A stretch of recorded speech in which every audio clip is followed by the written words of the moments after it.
সকালে উঠে এক জায়গায় যাবো বলে মনস্থির করলাম আর বেরিয়ে পড়লাম। দেখো পুকুরগুলো এত সুন্দরভাবে পদ্ম পাতা ফুটেছে কি বলবো।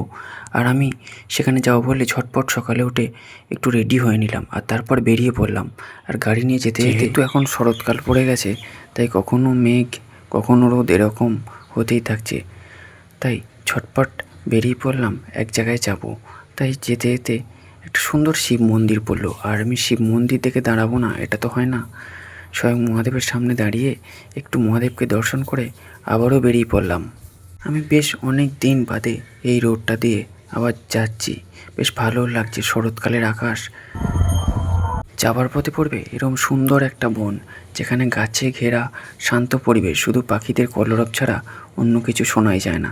এখন চাষের সিজন চলছে, তাই মানুষজন এই গাছের ছায়ায় একটু বিশ্রাম নেবার জন্য বসে থাকে। হাজারো কর্মব্যস্ততার মধ্যেও মানুষ প্রকৃতির মাঝে কিছুক্ষণ সময় পেলে অবশ্যই প্রকৃতির মাঝে নিজেকে মেলে ধরতে চায়। আমিও সেরকম কিছুক্ষণ এখানে কাটিয়ে এখানে বসে এক পুরনো বন্ধুর সাথে পরিচয় হয়। সেখানে তার সাথে কিছুক্ষণ গল্প করে চলে যাই আমার সেই গন্তব্যস্থলে, অর্থাৎ যেখানে যাবার জন্য আমি বেরিয়েছিলাম। আর সেখানে আমার কপালে যেটা দেখছো সেটা হচ্ছে ষষ্ঠীর ফোঁটা। হ্যাঁ, আমাদের এদিকে আজ ষষ্ঠী। যাবার আসার পথে এত মানুষজন দেখে দাঁড়িয়ে পড়লাম, দেখি এখানে একটা শুটিং হচ্ছে।